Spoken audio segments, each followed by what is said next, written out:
Hello students, आज हम class 10 science NCERT की टेक्स्ट बुक से chapter 2 acids bases and salts पढ़ेंगे। ये पार्ट 2 का वीडियो है। पार्ट 1 मैंने ऑलरेडी अपलोड किया हुआ है, उसका लिंक मैं आपको डिस्क्रिप्शन में दे दूंगी। 2.2 what do all acids and all bases have in common. So सभी एसिड्स और बेसेस में क्या कॉमन होता है उसके बारे में हम 2.2 में पढ़ने वाले हैं। In section 2.1, we have seen that all acids have similar chemical properties. So आगे के सेक्शन में हमने पढ़ा कि सारे जो एसिड्स होते हैं उनके ऑलमोस्ट केमिकल प्रॉपर्टीज सेम होते हैं। अब ऐसा क्यों होता है? We saw in activity 2.3 that all acids generate hydrogen gas on reacting with metals. So hydrogen seems to be common to all acids. So आगे की जब हमने एक्टिविटी परफॉर्म की थी तो उस पर हमने ये नोट किया कि सारे एसिड्स जब मेटल के साथ रिएक्ट करते हैं तो हाइड्रोजन गैस प्रोड्यूस होता है, राइट।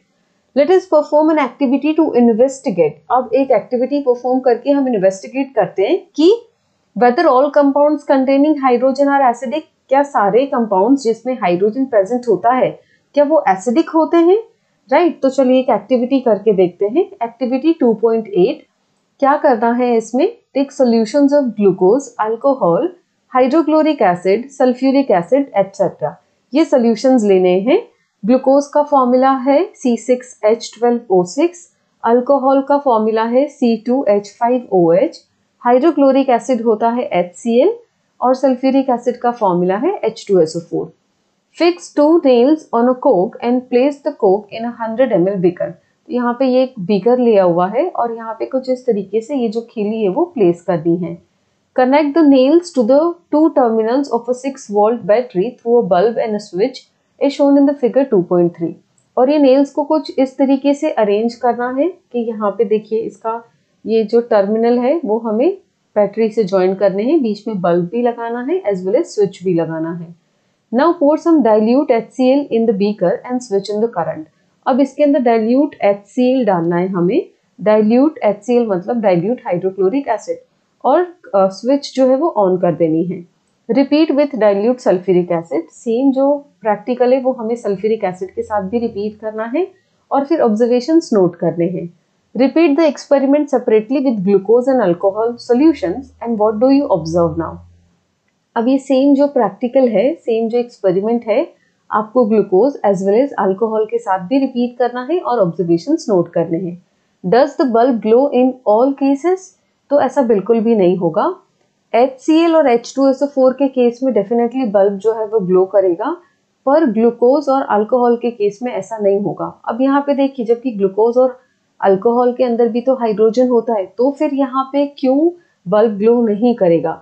इट मीन्स ये जो हमारा क्वेश्चन था ये तो हमें पता चल जाएगा कि सारे जो हाइड्रोजन कंटेनिंग कंपाउंड्स होते हैं वो एसिडिक नहीं होते, ठीक है। यही इसीलिए हमने ये एक्टिविटी की ना कि whether all compounds containing hydrogen are acidic. तो नहीं, बिल्कुल भी नहीं। सारे जो कंपाउंड्स जिनमें हाइड्रोजन प्रेजेंट है जरूरी नहीं है कि वो सबके सब एसिडिक हो। एसिड्स बल्ब कब ग्लो होगा? जब हाइड्रोजन आयन मतलब जब आयन प्रोड्यूस होते हैं ना, आयन रिलीज होते हैं तभी बल्ब ग्लो करता है। और ग्लूकोज और अल्कोहल के अंदर आयन रिलीज नहीं होंगे तो बल्ब भी ग्लो नहीं करेगा, जिसका रिएक्शन यहाँ पे मैंने आपको लिखा गया है कि अगर हम एसिटिक एसिड लेते हैं और उसका जब ब्रेकडाउन होता है, इलेक्ट्रिसिटी जब आप स्विच ऑन करोगे तो एसिटिक एसिड किसके अंदर ये डिकम्पोज हो जाएगा H+ आयन और ये CH3COO आयन। अब देखो प्लस चार्ज वाला होगा, इसे हम कैटायन कहेंगे, इसे हम एनायन कहेंगे नेगेटिव वाले को, ठीक है। जब HCl डिकम्पोज होता है तो H+ आयन प्रोड्यूस होते हैं और Cl- आयन भी रिलीज होते हैं। H2SO4 जब डिकम्पोज होगा तो 2H+ आयन रिलीज होंगे as well as sulphate SO4-2। और जब नाइट्रिक एसिड डिकम्पोज होगा तो H+ और NO3- आयन रिलीज होंगे। The bulb will start glowing in the case of acids as shown in the figure 2.3। मैंने पहले ही आपको बताया कि एसिड्स के केस में ही बल्ब ग्लो करेगा, जबकि ग्लूकोज और अल्कोहल सोल्यूशन अगर आप लोगे तो इलेक्ट्रिसिटी कंडक्ट नहीं होगी और बल्ब भी ग्लो नहीं होगा। Glowing of the bulb indicate that there is a flow of electric current through the solution। तो ये जो करंट, ये जो चार्ज प्रोड्यूस हो रहा है ना, इस वजह से बल्ब ग्लो करता है। The electric current is carried through the acidic solution by ions। तो ions बहुत जरूरी होते हैं और यहाँ पे जितने भी मैंने ये एसिड लिए हैं यहाँ सभी में आयंस प्रोड्यूस हो रहे हैं, इस वजह से क्या हो रहा है, इलेक्ट्रिसिटी कंडक्ट हो रही है और बल्ब ग्लो कर रहा है। ये पहला वाला जो है वो एसिडिक एसिड है, ये हाइड्रोक्लोरिक एसिड है, ये सल्फ्यूरिक एसिड है और ये नाइट्रिक एसिड है। Acids contain H plus ion as cation, plus जो होंगे उसे हम कैटायन कहेंगे और एनायन, ये जो नेगेटिव वाले हैं इसे हम एनायन कहेंगे। जैसे कि HCl के अंदर एनायन कौन सा होगा, तो Cl minus ion. HNO3 nitric acid के अंदर एनायन होगा NO3 minus ion. Sulphuric acid के अंदर एनायन होगा SO4 माइनस 2 आयन और एसिटिक एसिड के अंदर होगा CH3COO minus ion. Since the cation present in acids is H+, this suggests that acid produce hydrogen ion in solution which are responsible for that acidic property। तो इतना हमें समझ में आ गया कि ये जो H+ है, ठीक है, सभी एसिड, ये चारों चार जो मैंने एसिड लिए यहाँ पे, ये सभी के अंदर कौन सा कैटायन प्रेजेंट है, H+ और ये सारे के सारे एसिड्स हैं। तो ये जो प्रॉपर्टी है एसिडिक प्रॉपर्टी, ये किस वजह से है, तो H+ की वजह से है। Repeat the same activity using alkalis. अब अल्कलीज क्या होती है, अगर बेस का पानी के अंदर सोल्यूशन बनाओगे तो उसे अल्कली कहेंगे, such as sodium hydroxide, calcium hydroxide etcetera. And what can you conclude from the results of this activity. तो जैसे हमने HCl के साथ ये सारे जो रिएक्शन किए, वैसे आप बेस के साथ भी कर सकते हो, मतलब एसिड के साथ कर सकते हो तो बेस के साथ भी कर सकते हो। एसिड के अंदर H+ रिस्पॉन्सिबल होते हैं जिसकी वजह से हम उसे एसिड कहते हैं, और जब आप बेस लोगे तो बेस में क्या होता है, OH माइनस आयन होता है, इस वजह से हम उसे बेस कहते हैं। तो NaOH के अंदर से क्या रिलीज होगा, OH माइनस आयन। जब आप कैल्शियम हाइड्रोक्साइड लोगे तो उसमें से भी OH माइनस रिलीज होगा, right. Now what can you conclude from this result of this activity. So definitely OH minus किसके लिए रिस्पॉन्सिबल है, बेस के लिए। आगे पढ़ते हैं 2.2.1 what happens to an acid और base in a water solution. तो जब एसिड और बेस को पानी के सॉल्यूशन में लोगे तो क्या होगा। Do acids produce ions only in aqueous solution, let us test this. तो एक एक्टिविटी करके चेक करते हैं कि भाई क्या सिर्फ एक्वियस सॉल्यूशन में ही आयंस प्रोड्यूस होते हैं। एक्टिविटी 2.9 क्या कहती है देख लेते हैं। Take about 1 gram solid NaCl in a clean and dry test tube and set up the apparatus as shown in the figure 2.4। तो एक ड्राई टेस्ट ट्यूब लेनी है और उसके अंदर क्या लेना है, 1 ग्राम सॉलिड NaCl। तो यहाँ पे हमने ले लिया 1 ग्राम सॉलिड NaCl। NaCl क्या होता है, sodium chloride. Add some concentrated sulphuric acid to the test tube. अब इसके अंदर देखिए ये ड्रॉपर की हेल्प से हमें कंसंट्रेटेड सल्फ्यूरिक एसिड ऐड करना है। अब अंदर क्या है, सॉल्ट है, NaCl सॉल्ट है, और ड्रॉपर की हेल्प से आप क्या ऐड कर रहे हो, concentrated sulphuric acid. What do you observe? Is there a gas coming out of the delivery tube? So definitely जब आप NaCl के अंदर H2SO4 ऐड करोगे तो गैस रिलीज होगा। यहाँ पे मैंने रिएक्शन भी आपको लिख के बताई है। NaCl H2SO4 के साथ रिएक्ट करेगा तो HCl बनाएगा as well as sodium sulphate भी बनेगा। Test the gas evolve successively with dry and wet blue litmus paper. अब ये जो गैस रिलीज हो रहा है आपको उसको चेक करना है, ठीक है। कैसे चेक करना है, test the gas evolve successfully with dry and wet, दोनों लिटमस पेपर से चेक करो, एक सूखे वाले से भी और गीले वाले से भी, ठीक है। और कौन सा वाला लेना है, ब्लू कलर का लिटमस पेपर लेना है। अब ब्लू क्यों लेना है, क्योंकि एसिड प्रोड्यूस हो रहा है ना, तो ब्लू कलर का लिटमस पेपर लोगे तो क्या हो जाएगा, ब्लू टू रेड हो जाएगा, तो हमें पता चलेगा कि भाई वो एसिड है। यहाँ मैंने रिएक्शन लिख दिया तो आपको ऑलरेडी पता चल गया कि जब NaCl H2SO4 के साथ रिएक्ट करता है तो एसिड बनाता है।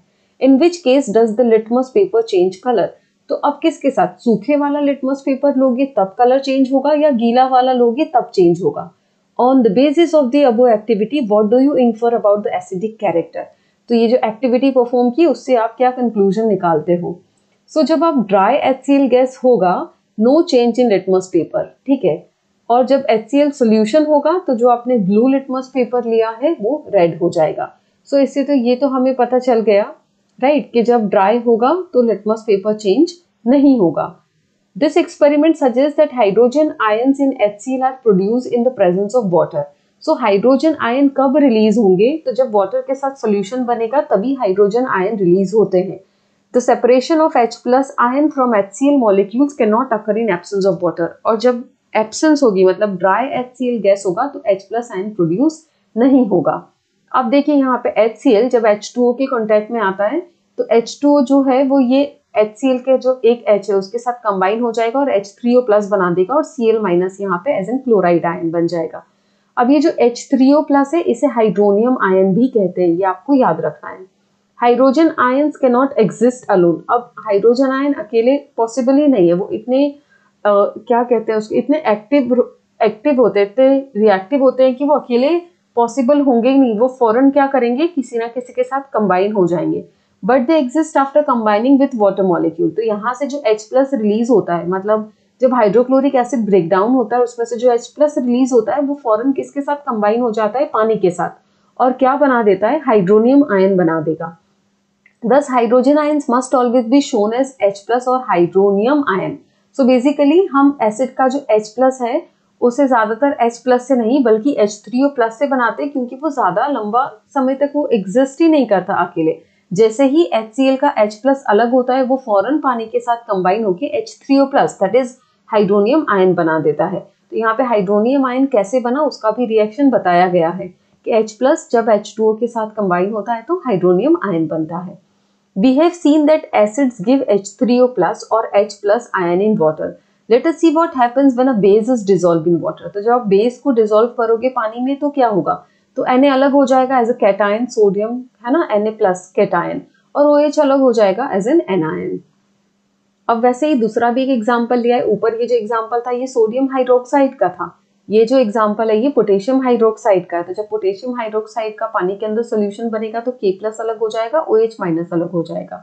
मैग्नीशियम हाइड्रोक्साइड पानी के साथ रिएक्ट करेगा, Mg+2 2OH- आयन बनाएगा। Basis generally hydroxide ions in water. Basis generate hydroxide, जैसे कि एसिड्स क्या जनरेट करते थे, H+ या तो आप कह सकते हो H3O+ आयन्स इन वाटर। तो वैसे ही अगर आपको बेसिस के बारे में पूछते हैं कि भाई बेसिस क्या जनरेट करते हैं पानी के अंदर, तो आपको लिखना है OH- ion. Bases which are soluble in water are called alkalis. ये बहुत इंपॉर्टेंट क्वेश्चन है एग्जाम के लिए भी कि भाई अल्कलीज किसे कहते हैं। तो डरना नहीं है, बहुत सिंपल है कि भाई जो बेस होते हैं उनका पानी के अंदर जो सोल्यूशन बनता है, ठीक है, जो सोल्यूबल बेस है पानी के अंदर, सिंपली उन्हें क्या कहेंगे, अल्कलीज कहेंगे। तो अगर अब कहीं पे आपको अल्कली लिखा हुआ है तो आपको समझ जाना है कि वो क्या है। So bases which are soluble in water are also known as alkalis. All bases do not dissolve in water. Definitely सारे जो बेस होते हैं जरूरी नहीं कि सारे के सारे बेस पानी के अंदर डिजोल्व हो जाए। An alkali is a base that dissolve in water. इस वजह से यहाँ पे पर्टिकुलर देखो, यहाँ पे बताएगा कि bases which are soluble in water उसे ही अल्कलीज कहते हैं, कि जो बेस पानी में सॉल्यूबल है उसे ही अल्कली कहते हैं। जरूरी नहीं कि सारे के सारे बेस पानी में डिजोल्व हो जाए, जो डिजोल्व हो गए उन्हें हम अल्कली कह देंगे। They are soapy to touch, bitter and corrosive. तो उनका नेचर बता रहे हैं कि भाई जो अल्कली है उनका नेचर कैसा होता है, जो बेस होता है उनका नेचर कैसा होता है, तो अगर वो टच करोगे तो कैसा, थोड़ा साबुन की तरह होता है, बेटर होते हैं, कोरोसिव होते हैं। नेवर टेस्ट और touch them as they may cause harm. Definitely सारे जो बेस होते हैं आपको उसको टेस्ट या टच नहीं करना है, क्योंकि वो एक तरीके के केमिकल्स है और वो हार्म, आपको नुकसान पहुंचा सकते हैं। Which of the bases in the table 2.1 are alkalis. तो ऊपर आपको ये क्वेश्चन बताया, पूछ रहे हैं कि भाई कौन से वाले जो बेस है वो पानी के अंदर सॉल्युबल है, तो जो पानी में सॉल्युबल होंगे वो अल्कलीज होंगे। Now as we have identified that all acids generate H+ and all bases generate OH- ion. तो इतना सब कुछ पढ़ने के बाद ऑलमोस्ट हम 8 पेजेस पढ़ चुके हैं एसिड्स, बेस और सॉल्ट्स के चैप्टर के। तो इतना तो हमें समझ में आ गया कि जो H+ जनरेट करते हैं उन्हें हम एसिड्स कहेंगे, और जो OH- जनरेट करते हैं उन्हें हम बेस कहेंगे। Now we can view the neutralisation reaction. तो ऑलरेडी हम न्यूट्रलाइजेशन की रिएक्शन तो पढ़ चुके हैं कि जब एसिड और बेस मिलते हैं तो सॉल्ट और वाटर बनाते हैं, एसिड और बेस मिलते हैं तो सॉल्ट और वाटर बनाते हैं।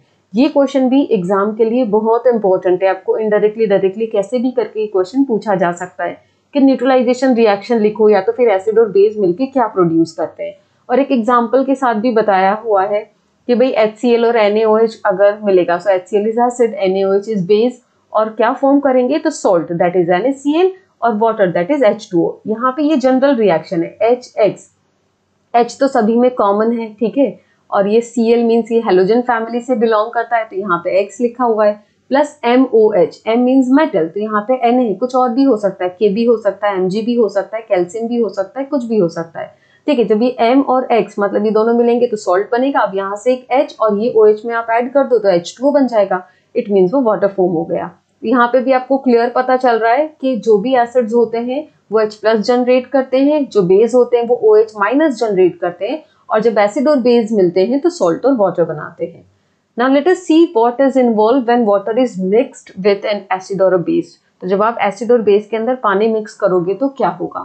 यहाँ पे एक वार्निंग भी दी गई है, warning sign displayed on containers containing concentrated acids and bases. तो उनको बिल्कुल आपको अच्छे से हैंडल करना है क्योंकि वो कंसंट्रेटेड हैं और बहुत नुकसान पहुंचा सकते हैं अगर बिल्कुल आपने केयर नहीं ली तो। एक्टिविटी 2.10 देखते हैं क्या करना है। यहाँ पे take 10 ml water in a beaker, एक बीकर लेना है, उसके अंदर 10 ml पानी डालना है, ठीक है। और फिर add a few drops of concentrated H2SO4 to it and swirl the beaker slowly, मतलब सर्कुलर मूवमेंट में घुमाते जाना है। और याद रखें ये प्रैक्टिकल बिल्कुल भी आपको अकेले नहीं करना है बिकॉज कंसंट्रेटेड H2SO4 है, टीचर की प्रेजेंस में ही करना है। और पहले बीकर के अंदर पानी लेना है, 10 ml पानी लेना है और ड्रॉप बाय ड्रॉप धीरे धीरे स्वर्लिंग मोशन के अंदर ऐसे सर्कुलर मूवमेंट में घुमाते जाना है बीकर को ताकि जो टेम्परेचर है वो उसका स्लो डाउन हो। Touch the base of the beaker, is there a change in temperature? Definitely, क्योंकि ये एक एक्सोथर्मिक रिएक्शन होगी। एक्सोथर्मिक रिएक्शन क्या होती है? जब हीट इवॉल्व होती है ना, उसे हम एक्सोथर्मिक कहते हैं। और जब बाहर से हम हीट देंगे उसे हम एंडोथर्मिक कहेंगे। And repeat the above activity with sodium hydroxide pellets and record your observation. तो सेम एक्टिविटी हमें एक बेस के साथ भी करनी है, अभी हमने ये एक एसिड के साथ की। तो ये एक एक्सोथर्मिक रिएक्शन है और धीरे धीरे आपको पानी के अंदर H2SO4 को, मतलब एसिड को, कंसंट्रेटेड एसिड को ऐड करना है, क्योंकि जब आप पानी के अंदर एसिड को ऐड करोगे ना तो हीट प्रोड्यूस होती है, ठीक है। So the process of dissolving an acid और a base in water is highly exothermic one. मैंने पहले ही कहा कि जो रिएक्शन है, ये जो प्रोसेस है वो हाईली एक्सोथर्मिक है, मतलब हीट प्रोड्यूस होगी। Care must be taken while mixing concentrated nitric acid और सल्फ्यूरिक एसिड विद वाटर। तो कोई भी एसिड जब आप कंसंट्रेटेड लेते हो उसको डाइल्यूट करते हो, डाइल्यूट करना मतलब उसके अंदर पानी ऐड करना, तो आपको वो धीरे धीरे करना रहेगा और बहुत ध्यान से करना रहेगा। The acid must always be added slowly to water with constant stirring. एक तो आपको धीरे धीरे एसिड ऐड करना है पानी के अंदर और उसको कांस्टेंट हलाते रहना है, स्टर करते रहना है। If water is added to a concentrated acid, पर अगर आप उल्टा करोगे, मतलब अभी हमने ऊपर क्या किया, पानी लिया उसके अंदर एसिड डाला, पर अगर उल्टा एसिड लिया और उसमें पानी डाला तो क्या होगा? The heat generated may cause the mixture to splash out and cause burns. तो एकदम से ऐसे ऐसे वो भी हो सकता है, स्प्लैश हो सकता है और सारा मतलब ऐसे भड़ाका हो सकता है और बहुत ज्यादा अमाउंट में हीट जनरेट हो सकती है, उससे नुकसान भी हो सकता है। The glass container may also break due to excessive local heating. और अगर कोई नॉर्मल सा ग्लास लिया, अच्छे वाला कंपनी का आपने ग्लास नहीं लिया, तो वो टूट भी सकता है अगर आप ऐसा करोगे जब कंसंट्रेटेड एसिड के अंदर आप क्या कर रहे हो, पानी ऐड करोगे, ठीक है। तब look out for the warning sign on the can of concentrated sulphuric acid and on the bottle of sodium hydroxide pellets. तो जब भी कोई कंसंट्रेटेड एसिड या बेस को आप हैंडल करते हो तो उसके ऊपर जो साइन लिखा रहता है उसको आपको ध्यान से पढ़ना है और उसी तरीके से सारी चीजों को आपको टैकल करनी है।